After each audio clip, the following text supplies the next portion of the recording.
I think all of us are saddened by the news, and we had all held out hope that Craig would somehow find his way out of what he got himself into. There are victims in this case. I don't want to in any way, shape, or form take away from what they've had to deal with over the last 14 months. There were people that were asked to go on the stand and testify. Their character was called into question. Their reputation was called into question.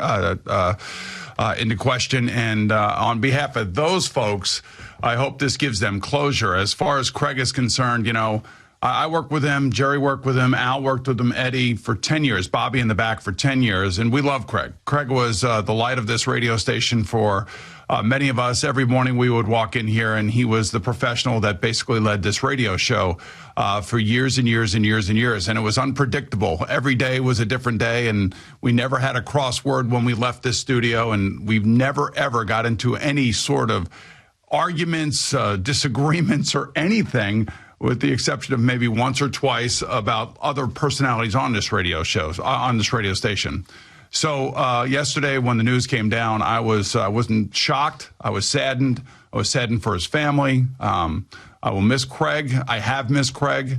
But the show here goes on. And, unfortunately for you, Greg, you've had to inherit that chair. And that chair obviously comes with it a lot of responsibility and everything else. And you've done an amazing job in your own right, trying to make this show what it has become between you and I. But for those of us, Al, Jerry's in here this morning. I'll let you guys say what you want to say. It is just a sad closure of 14 months of just uncertainty. For anybody out there who's ever had anybody in their life who has dealt with any sort of addiction, drugs, alcohol, gambling, this is a cautionary tale of how your life can spiral out of control, and how it can affect so many around you, including your own family, the people that you work with, and the people that you try to do business with on the outside.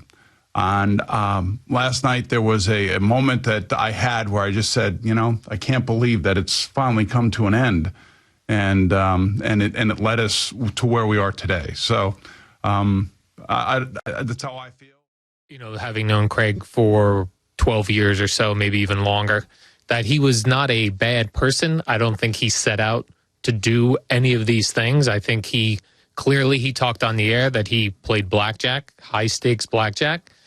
I saw him win many, many times, never saw him lose once. And that's the classic thing of when it's going good, you hear about it and know about it. And when it's going bad, it's not really talked about.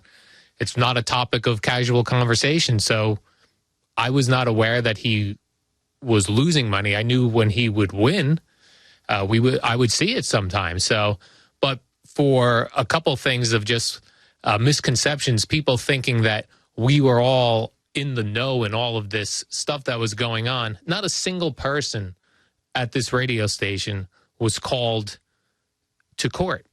So there's no idea that there's no way that we were knowing all the things that were going on in his life. One of the things I always thought that was amazing about this, thinking back, is how his personality and the way he treated people here did not change. So there was no way to know when he was having good days and bad days and all these things that were going on in his life, because he was the same guy every day when he would come in here, goof around, he'd blast his music, we'd prepare for the show, and that's what I saw every day.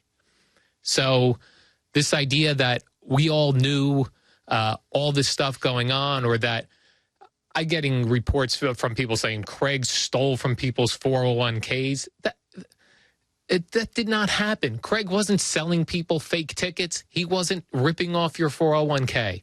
He got involved with what seems to be some bad guys. He was doing bad things. He wasn't ripping off the little man going to work every day or selling you fake tickets. What he did was wrong 100%. But there's this misconception of what his crime really was and what he was doing. So, just the perspective of something like this when you know someone, and I get all the people who, and we've all done it when we see someone who's done something wrong and they get convicted and we're happy. Yes, they got what was coming to them. But for, the perspective shifts when it's your friend or family member.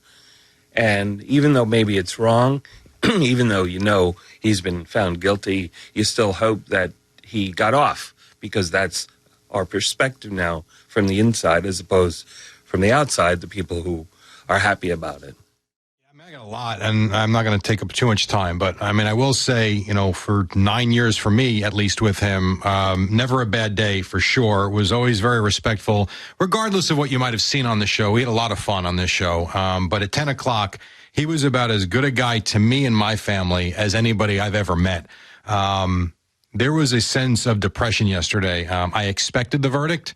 I was not surprised by it, and yet at the same time, when it happened, my first reaction was to shut my phone off, which I did, and boy, I'm glad I did, because what I woke up to this morning made me want to vomit.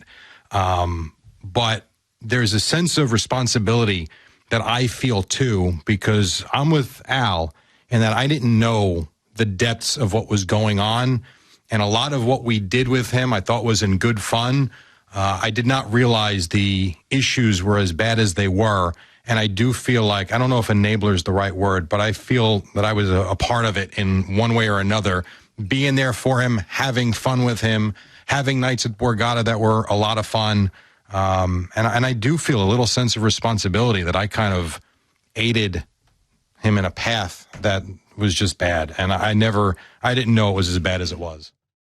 And this isn't about me or my interactions with him at all, but that's one thing I wanted to point out again was in a very, very low moment for him, and knowing how important this job is to all of us, that he was able to call me and congratulate me and to say some kind words will always stick with me. And regardless of what happened yesterday and the facts I learned in this case, that's the thing that I was thinking of, because that was my personal interaction with him. And I feel like if I haven't said this enough to you guys, thank you for, in a very, very tough time for the show and the radio station, welcoming me into it. It's a very difficult spot because you guys did something special for a very, very long time.